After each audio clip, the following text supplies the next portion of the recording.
हाँ, तो ये कॉन्स्टिट्यूशन ऑफ इंडिया का नेक्स्ट क्लास है, कॉन्स्टिट्यूशन ऑफ इंडिया। इसमें हम लोगों ने बहुत सारा आर्टिकल कवर कर लिया है। अब हम लोग पहुंच रहे हैं आज आर्टिकल 19 में। लास्ट डे ये स्टार्ट किए थे बट हम खत्म नहीं किए थे, तो इसका शुरू से बता रहे हैं। आर्टिकल 19 में क्या है, हमारे कॉन्स्टिट्यूशन में आर्टिकल 19 है। आर्टिकल 19 के अंदर 6 फ्रीडम्स का बात हुआ है। ऐसा 6 फ्रीडम हमें दिया गया है, जिसका फ्रीडम हर सिटीजन को है। इंडिया में रहने वाले हर सिटीजन को इन 6 फ्रीडम का राइट मिला हुआ है। ये 6 फ्रीडम कौन सा है, एक एक करके हम लोग पढ़ेंगे। तो बेसिकली सबसे पहला है हम लोगों का number 1, freedom of speech. Freedom, इसको लिखते हुए पढ़ो। लिखते हुए पढ़ने से क्या होगा, जब हम लोग नोट्स पढ़ेंगे या एग्जाम के पहले एक दिन पहले रिवाइज करेंगे तो ये सारा चीज को एक साथ इस तरह रिवीजन कर पाएंगे, क्योंकि एक एक आंसर को रिवाइज करना एग्जाम के एक दिन पहले पॉसिबल नहीं, इसलिए इस तरह लिखते चलो। तो ये आता है सेक्शन 19 क्लॉज 1 क्लॉज ए। इसमें हम लोग का क्या है, freedom of speech and expression. मतलब हर आदमी को अपने मर्जी का बात बोलने का और एक्सप्रेस करने का पूरा फ्रीडम है। दूसरा क्या है, ये है सेक्शन 19 क्लॉज 1 क्लॉज बी। इसमें है right to assemble peacefully without arms. मतलब हम कहीं पर भी ग्रुप बनाकर कहीं पर भी जा सकते हैं, बट किसी के पास किसी तरीके का आर्म्स नहीं होना चाहिए, औजार नहीं होना चाहिए, तलवार बंदूक ये सब नहीं होना चाहिए। हम कहीं भी जा सकते हैं। जैसे सावन में हम लोग देखते हैं लोग कांवर लेकर जा रहे हैं ग्रुप बनाकर। हाँ, तो इसका राइट है। कोई पुलिस नहीं बोल सकता कि आप इस तरह नहीं जा सकते, ये अलाउड नहीं है। अलाउड है अगर किसी के पास आर्म्स नहीं है। या हम देखते हैं कि लोग बारात लेकर निकलते हैं, तो रास्ते में ग्रुप करके निकलते हैं, असेंबल पीसफुली। मतलब शांति। शांति का मतलब ये नहीं कि शोर नहीं करे। बारात जाएगा या कांवड़ जाएगा, शोर तो होगा, पर पीसफुली का मतलब है लड़ाई झगड़ा ना हो, वैसे लेकर जाओ। तो ये भी हमें राइट है, तो इसके ऊपर कोई मनाही नहीं है कि ऐसा नहीं कर सकते। हमारा तीसरा राइट क्या है, clause section 19 clause 1 clause C में, जो है राइट टू फॉर्म एसोसिएशन। इसका मतलब क्या है, हम किसी भी तरीके का ग्रुप बना सकते हैं। एसोसिएशन का मतलब क्या है, एक ग्रुप बनाना। जैसे कि हम लोग एक ग्रुप बना लिए हैं कि हम लोग ये चैरिटी करेंगे, या हम लोग ग्रुप करके कुछ खाना बना रहे हैं जो बांटेंगे। ऐसा कुछ भी तरीके का अपना ग्रुप बना सकते हैं। एसोसिएशन करने पे हमारा राइट है, हम कोई भी एसोसिएशन फॉर्म कर सकते हैं। नेक्स्ट है सेक्शन 19 क्लॉज 1 क्लॉज डी। इसके अंदर है right to move freely throughout India. हम इंडिया में कहीं भी अपने मर्जी से कभी भी जा सकते हैं, कोई हमें रोक नहीं सकता। अभी मुझे मन है बैंगलोर जाने का, मैं जा सकती हूँ, मुझे कोई आकर नहीं बोल सकता आप बैंगलोर नहीं जा सकती। मेरे को जहां मन करेगा हम वहां जाएंगे। सेक्शन 1 सब सेक्शन 19(1)(e), इसमें बोला है right to reside and settle in any part of India। हम इंडिया के किसी भी पार्ट में कभी भी सेटल हो सकते हैं, रह सकते हैं हमेशा के लिए। जैसे अगर मेरे को अभी मन है कि हम बैंगलोर शिफ्ट हो जाएं, तो हम बैंगलोर शिफ्ट हो सकते हैं। मेरे को कोई ये नहीं बोल सकता कि आप शिफ्ट नहीं हो सकती थी, आपसे घूमने जा सकती थी बट आपको फिर बैक आना है, ऐसे हमको कोई नहीं बोल सकता। हम वहां जा सकते हैं, सेटल भी हो सकते हैं कि हमेशा अब हम बैंगलोर में रहने लगे, ये हो सकता है, मेरे को कोई रोक नहीं सकता। सेक्शन 19 सबसेक्शन 1 सबसेक्शन जी, एफ नहीं होगा इसमें, जी होगा। याद रहे A B C D E जी है। जी में क्या है, right to exercise any trade और प्रोफेशन। हमको जो बिजनेस करने का मन करेगा, जो प्रोफेशन करने का मन करेगा, हम वो चूज करने के लिए पूरा पूरी मेरा राइट है। मेरे को कोई ये नहीं बोल सकता कि आप पढ़ा नहीं सकते, ये मेरे को कोई नहीं बोल सकता। मतलब एक आदमी का काम करने के लिए उसको कोई नहीं रोक सकता, उसको जो बिजनेस मन है, जो प्रोफेशन मन है वो कर सकता है, ये उसका मर्जी है। पर इस बात पे एक चीज याद रखना है, ये सारा जो राइट है, देखो हमें ये 6 राइट है पर विथ सम रेस्ट्रिक्शन। मतलब हमें इसके लिए कुछ रीजनेबल रेस्ट्रिक्शन है। रेस्ट्रिक्शन मतलब इन सब चीजों के ऊपर कुछ रोक है। देखो हक दिया गया है, राइट दिया गया है, पर इन सब के ऊपर कुछ रेस्ट्रिक्शन है। क्या रेस्ट्रिक्शन है हमारा? एक चीज याद रखना है, जो इसके लिए 6 के लिए हम बता रहे, राइट टू एक्सरसाइज और ट्रेड और प्रोफेशन। मतलब हमें बोला गया है कोई भी बिजनेस, कोई भी प्रोफेशन चूज कर सकते हैं, हमें ये राइट है। पर इसमें कुछ रेस्ट्रिक्शन है। क्या रेस्ट्रिक्शन है? इंटरेस्ट, पहला रेस्ट्रिक्शन, ये रेस्ट्रिक्शन है जो अभी हम लिखवा रहे हैं, ये सब रेस्ट्रिक्शन है। Interest of general public, general public के लिए कुछ रेस्ट्रिक्शन है, जैसे कि कोई अपने मर्जी से प्रोस्टिट्यूट नहीं बन सकता, नॉट टू बिकम प्रोस्टिट्यूट। देखो नॉर्मली प्रोस्टिट्यूशन भी एक प्रोफेशन है, ये कोई बोल सकती है लड़की हम प्रोस्टिट्यूट बनना चाहते हैं, बट वो ये नहीं बोल सकती। क्यों? ये जनरल पब्लिक के इंटरेस्ट को हार्म करता है। जनरल पब्लिक के हिसाब से खराब है कि एक आदमी ये बोल रहा है कि वो जाके ये बनेगा प्रोस्टिट्यूट, तो ये चीज नहीं बन सकते, वो ये नहीं बोल सकती। क्यों? हमारे कॉन्स्टिट्यूशन में तो लिखा हुआ है सेक्शन 19 क्लॉज 1 क्लॉज जी में कि right to exercise any profession. तो मेरे को ये प्रोफेशन चूज करने का मन है, हम ये बनेंगे, ये कोई नहीं बोल सकता। क्यों? क्योंकि ये जनरल पब्लिक के इंटरेस्ट को खराब करता है। दूसरा रेस्ट्रिक्शन क्या है? प्रोफेशनल क्वालिफिकेशन होने से ही हम कुछ कुछ प्रोफेशन को कर सकते हैं। जैसे आज हम सीएस का काम करना चाहते हैं, तो हम जाके सीएस का काम करने लग जाएंगे। क्यों? बोलेंगे कि क्योंकि हम तो यहाँ राइट टू प्रोफेशन है, हमको जो मन करेगा हम वो प्रोफेशन करेंगे। तो बोला जाएगा ठीक है तुम सीएस का काम कर सकते हो, पर पहले प्रोफेशनल क्वालिफिकेशन लाओ, आईसीएसआई से जाके डिग्री मांगो कि हम सीएस हैं, सारे एग्जाम पास करो, सीएस बनो, फिर सीएस का काम करो। हम ये नहीं बोल सकते कि अरे हमको सीएस का सारा काम आता है, मेरे फादर सीएस हैं, हम पूरा उनसे काम सीखे हुए हैं, मेरे को सब आता है, हम करेंगे, प्रोफेशन है मेरा, हम सीएस का काम करेंगे, और हम सीएस का काम करना शुरू कर दिए। ऐसे हम नहीं कर सकते, क्योंकि मेरे को राइट है प्रोफेशन चूज करने का। इसमें अगर कोई पर्टिकुलर प्रोफेशन हम चूज कर रहे हैं, तो मेरे को उसका डिग्री लेना होगा, उस चीज में प्रोफेशन हासिल करना होगा, तब हम बन सकते हैं। तो ये भी एक रेस्ट्रिक्शन है। और तीसरा क्या है? टू क्रिएट स्टेट मोनोपोली, ये वाला भी छोड़ दो। तो बेसिकली ये रेस्ट्रिक्शन है। और हम लोग को क्या याद रखना है? तो रेस्ट्रिक्शन याद रखेंगे। और क्या बात है? अब पहला वाला जो ये वाला सेक्शन था, राइट टू स्पीच और एक्सप्रेशन, हम लोग को राइट है, हम लोग कुछ भी बोल सकते हैं, कुछ भी एक्सप्रेस कर सकते हैं। तो इसमें भी कुछ रिस्ट्रिक्शन है। क्या रिस्ट्रिक्शन है? देखो जो भी चीज बोलो वो कुछ डिसेंसी से बोलो, और उसमें मोरालिटी का ध्यान रखो।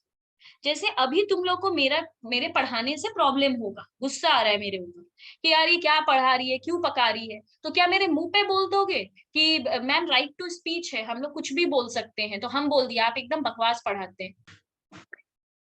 तो राइट टू स्पीच है, ये तुम्हारा राइट है, कुछ भी बोल सकते हैं, बट उसमें थोड़ा सा डिसेंट रहना होगा बोलते टाइम। ये नहीं कि जो मुंह में आया वो हम जिसके भी सामने बोल देंगे, क्योंकि मेरा राइट है। राइट है ठीक है, बट थोड़ा डिसेंसी मेंटेन करना होगा। नो इंसाइटमेंट टू ऑफेंस, हम ऐसा कुछ नहीं कर सकते, किसी को रोक नहीं सकते कुछ करने से, कुछ बोलने से। हम किसी को नो इंसाइटमेंट टू ऑफेंस मतलब कुछ ऐसा नहीं बोल सकते जो ऑफेंस हो। जैसे हम लोग जब किसी कोर्ट में बोलते हैं, इसके लिए ये है बेसिकली, मतलब कुछ ऐसा नहीं बोल सकते जिससे ऑफेंस हो गया। जैसे कि सोचो हम कोई गुरु है, जैसे आजकल हम टीवी में देखते हैं ना, कोई गुरु होता है, वो आश्रम में 1000 लोगों को प्रवचन दे रहा है, तो उन गुरु लोग को सब बहुत मानते हैं, पब्लिक लोग उन लोग को बहुत मानता है। अब वो गुरु रास्ते से जा रहा है, हमको वो गुरु पसंद नहीं है, हम उसको बोल देंगे कि खाली ठग रहा है, लोगों को चीट कर रहा है, रुपया ले रहा है इतना इतना और खाली बेकार का बात कर रहा है, हमको तो ये आदमी एकदम पसंद नहीं है, फालतू में लोग इन लोगों ने इन्हें गुरु बना दिया। मेरा राइट टू स्पीच है, मैंने बोल दी। वो गुरु का क्या है, वो गुरु सिर्फ इतना बोल दिया ये मेरा इंसल्ट कर रही है, इसको मारो। अब लोग उसको इतना रेस्पेक्ट करता है कि लोग मेरे को मारने आ गए। तो ये उस गुरु के लिए खराब है। गुरु ऑफेंस कर रहा है, क्या ऑफेंस कर रहा है, वो लोगों को इंसाइट कर रहा है कि इसको मारो, क्योंकि उसको बोलते वक्त सोचना होगा कि वो क्या बोल रहा है, क्योंकि उसको पता होना चाहिए वो पब्लिक फिगर है, वो जो बोलेगा वो होगा। जैसे कोई फिल्म स्टार लोग कुछ भी गलत स्टेटमेंट दे देते हैं, तो क्यों बोलते हैं तुम गलत नहीं बोल सकते, क्यों नहीं बोल सकते, वो लोग क्या बोलता है, हमारा राइट है ये बोलना, हमारे कॉन्स्टिट्यूशन में हम कुछ भी बोल सकते हैं। नहीं, तुम कुछ भी नहीं बोल सकते, तुम्हें सोच समझ के बोलना है, क्योंकि अगर तुम कुछ बोल रहे हो तो उससे अगर दंगा फसाद हो जा रहा है तो ये ऑफेंस है। देखो, मेरे तुम्हारे बोलने से कोई दंगा फसाद नहीं होगा, क्योंकि हम लोग कोई पब्लिक फिगर नहीं है, पर जो पब्लिक फिगर होता है उसे बहुत सोच समझ के बोलना पड़ता है। तो अगर वो इंसाइट कर रहे हैं, लोगों को भड़का रहे हैं, भड़काऊ वर्ड बोल रहे हैं, तो वहां पे वो ऑफेंस है।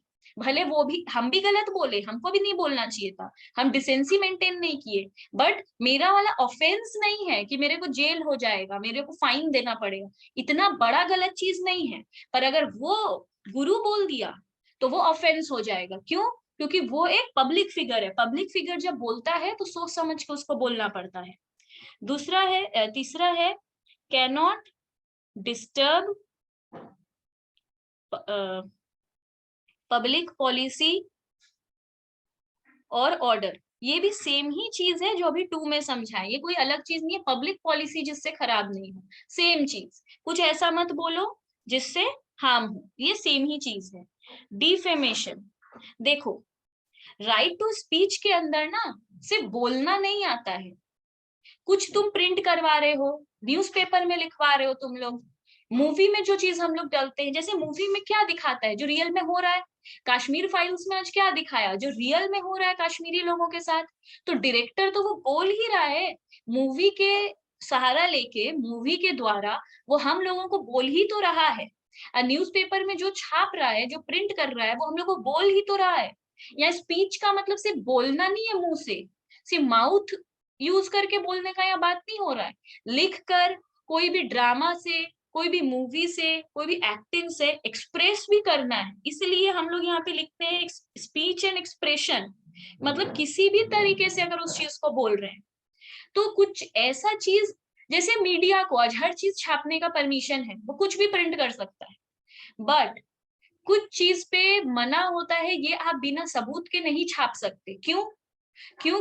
तुम बोलोगे राइट टू एक्सप्रेशन है, हम कुछ भी लिख सकते हैं, नहीं, हम कुछ भी नहीं लिख सकते हैं, कुछ भी लिख रहे हैं तो उससे दूसरा डिफेम हो रहा है, उसका बदनामी हो रहा है, तो हम कुछ ऐसा नहीं लिख सकते हैं, कर सकते हैं जिसमें मेरे पास कोई प्रूफ नहीं है और हम बोल रहे हैं, लिख रहे हैं और सामने वाले का डिफेमेशन हो रहा है, बेइज्जती हो रहा है, वैसा कुछ नहीं कर सकते। लास्ट है नो कंटेम्प्ट ऑफ कोर्ट।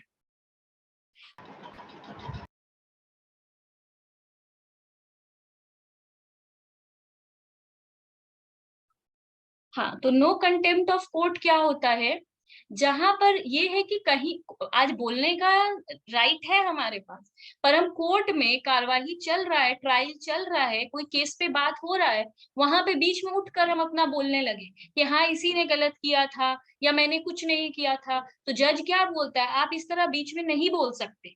वहां पे जज को ये नहीं बोल सकते हैं कि मेरा राइट है बोलना, हम बोलेंगे नहीं। अगर कोर्ट में कोई ट्रायल चल रहा है, कोई काम चल रहा है, वहां पे हम बीच में नहीं बोल सकते, तो कोर्ट में बीच में बोलना अलाउड नहीं है, उसे नो कंटेम्प्ट ऑफ कोर्ट कहते हैं। तो ये सब जगह पे ध्यान रखना है। अब इसके ऊपर बहुत सारा केस लॉ आया था, केस लॉ तो हम नहीं उतना बता रहे हैं, सिर्फ ये याद रखो केस लॉ में क्या क्या डिसाइड हुआ था। जैसे जब मूवी बनता है तो मूवी के द्वारा डायरेक्टर कुछ भी दिखा सकता है, क्योंकि डायरेक्टर राइट टू एक्सप्रेशन है, हम कुछ भी दिखा सकते हैं।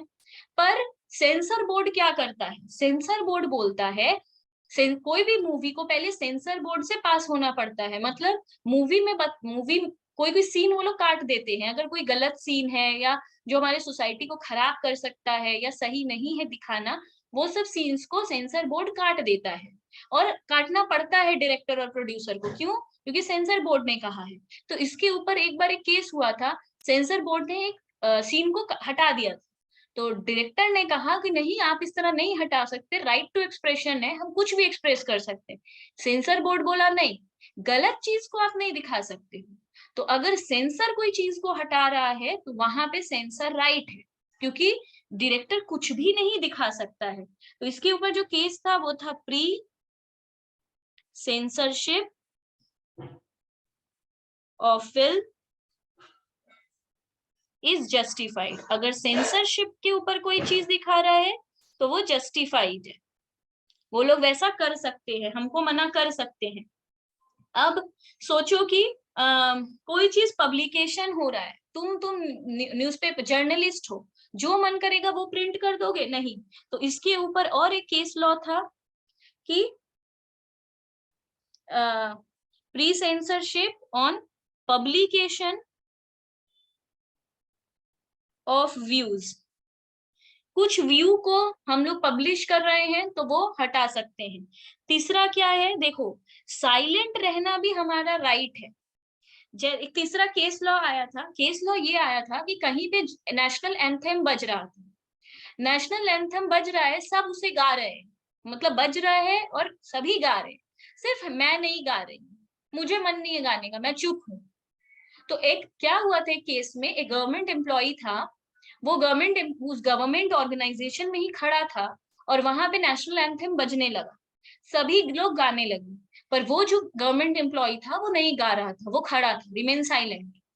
तो उसे उसके जॉब से निकाल दिया गया, ये बोलकर कि उसने नेशनल एंथम का इंसल्ट किया है, वो गा नहीं रहा था, जब बजा तो उसको निकाल देना चाहिए। तो उसने केस किया था उस कंपनी के ऊपर, उस गवर्नमेंट के ऊपर, एक केरला का केस है, केरला का एम्प्लॉय था वो।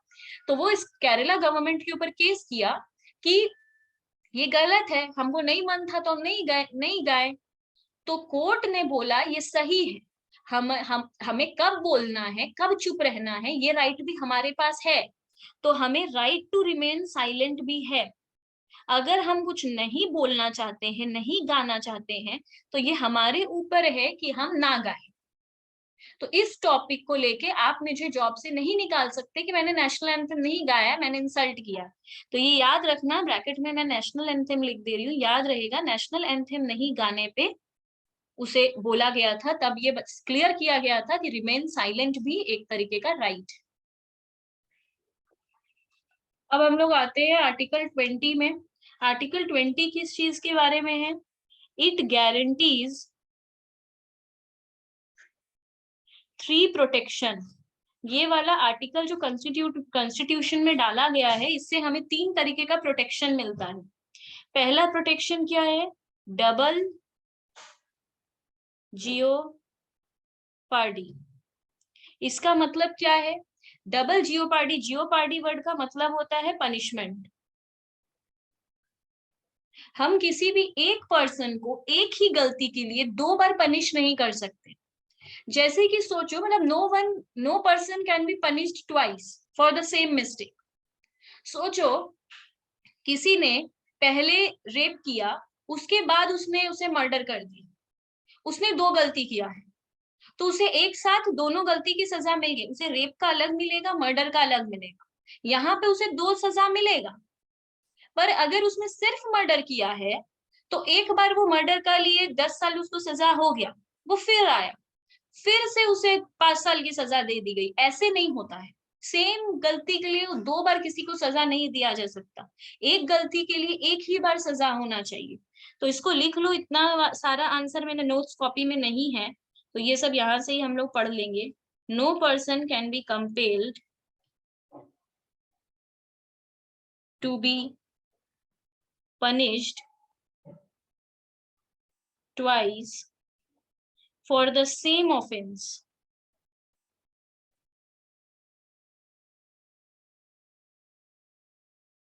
नंबर 2, दूसरा क्या दिया गया है?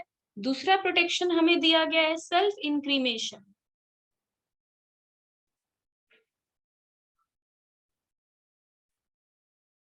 इसका मतलब क्या है? किसी भी पर्सन को फोर्स नहीं कर सकते कि तुम अपना गलती मानो। मतलब जैसे कि कभी कभी कोई जब प्रिजनर होते, गलती करने वाले लोग होते, अक्यूज्ड पर्सन जो कल्प्रीट है, बदमाश है, उसको जब जेल में लेके जाया जाता है तो पुलिस उसको तब तक मारता है जब तक वो नहीं बोल देता है कि उसने गलती की है। पुलिस बोलते हैं हम तुमको तब तक मारेंगे जब तक तुम नहीं मान लोगे कि तुमने गलती की है। ये वो नहीं कर सकता। सेल्फ इंक्रिमिनेशन डाला गया है कि हम खुद का मेरे को गलती एक्सेप्ट करवाने के लिए तुम्हें को तब ऐसे नहीं मार सकते, इतना फोर्स नहीं कर सकते मेरे को। तो इसलिए no person can be compelled, compelled मतलब जबरदस्ती करना, compelled to be witness against himself. खुद क्या गलती मान, इसको खुद क्या विटनेस बनना मतलब खुद खुद एक्सेप्ट कर लेने के लिए मेरे को कंपेल नहीं किया जा सकता है। नो अक्यूज्ड, अक्यूज्ड बोलते हैं जो गलती करा, मतलब जो गलती के साइड पे खड़ा है, विक्टिम का opposite. No accused can be forced to confess, confess करने के लिए हम उसे फोर्स नहीं कर सकते, और एडमिट हिज ऑफेंस।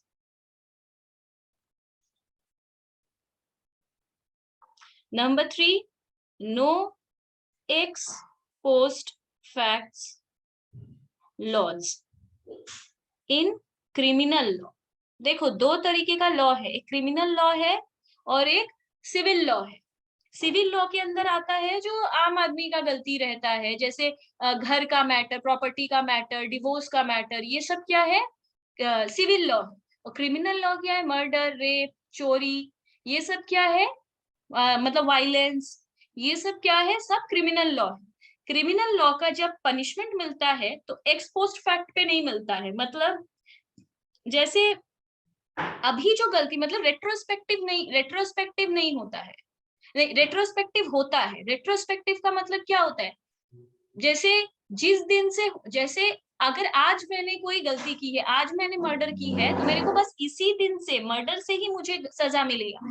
ऐसा नहीं है कि मैंने आज मर्डर किया है तो मेरा, जब देखो कोर्ट में कैरेक्टर दिखाना पड़ता है सामने वाले का कि प्रूफ करने के लिए, जैसे प्रूफ करना है कि मैंने ही मर्डर किया है, तो कोर्ट को मेरा कैरेक्टर दिखाना पड़ता है कि ये कर सकता है, क्योंकि ये पहले भी 10 चोरी कर चुकी है, पहले भी मारपीट कर चुकी है, पहले भी धमकी दे चुकी है कि ये उसका मर्डर कर देगी। तो ये सब मेरा पास्ट बताना पड़ता है, ये बताने के लिए कि हम मर्डर कर सकते हैं, पॉसिबिलिटी है, मतलब हम इस टाइप के इंसान हैं कि हम मर्डर कर सकते हैं। मेरा पास्ट कैरेक्टर दिखाना पड़ेगा। तो वो जो कैरेक्टर दिखा रहा है मेरे को, उन सबके लिए फिर पनिशमेंट अभी नहीं मिल जाएगा कि मैंने 10 चोरी किया था, मैंने एक बार एक जन को मारने का धमकी भी दिया था, मैंने एक जन को बंदूक दिखाया था, वो सारे गलती के लिए मुझे अभी पनिशमेंट नहीं मिलेगा, एक्स पोस्ट फैक्ट नहीं होगा। जो अभी है उसी पे मेरे को सजा दो। पर सिविल में क्या होता है ना, सिविल में पास्ट के लिए भी, जैसे सोचो कि मेरा घर, मैंने तुम्हारा घर हथिया लिया है, और मैं दुनिया की नजर में घर तुम्हारा ही है, बट जब तुम 10 साल बाद उसको बेचने गए तब तुमने देखा कि घर तो मेरा है ही नहीं है, तो मैम ले चुकी है मेरा साइन करवा के। तो 10 साल से उस पे कोई टैक्स नहीं भरा गया है। आज जब, तो तुम्हें टैक्स भरना चाहिए था, तुम उसके 10 साल तक ओनर थे, भले हम थे, पर तुमको तो यही पता था कि तुम ही ओनर हो, तुमको 10 साल तक टैक्स भरना चाहिए था, तुमने टैक्स नहीं भरा। तो आज मेरा अगर ये प्रूफ हुआ है कि मैंने ये घर ले लिया है तुमसे, तो मेरे से वो पूरा टैक्स भरवाया जाएगा। क्यों? रियल में तो हम फ्रॉड करके ले लिए हैं, पर फिर भी टैक्स मेरे को पूरा 10 साल का भरना पड़ेगा। जो भी पनिशमेंट होगा टैक्स नहीं भरने का वो मेरे को मिलेगा। और ऐसा भी होगा, ये सिविल का हम एग्जाम्पल केस लॉज नहीं बता रहे हैं, बट सिर्फ इतना याद रखो कि यहाँ पे no retrospective, retrospective depreciation chapter में हम लोग पढ़े हैं कि पूरा शुरू से चेंज कर दो, अगर किसी का डेप्रिसिएशन गलत है तो पूरा चेंज कर दो।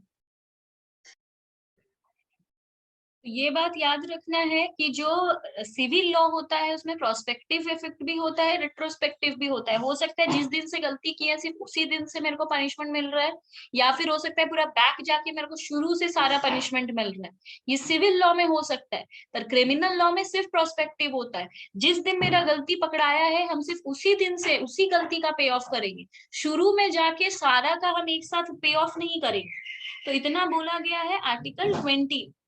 अब आता है आर्टिकल 21। आर्टिकल 21 में क्या बोला जाता है? Right to life. आर्टिकल 21 में बोला गया है राइट टू लाइफ एंड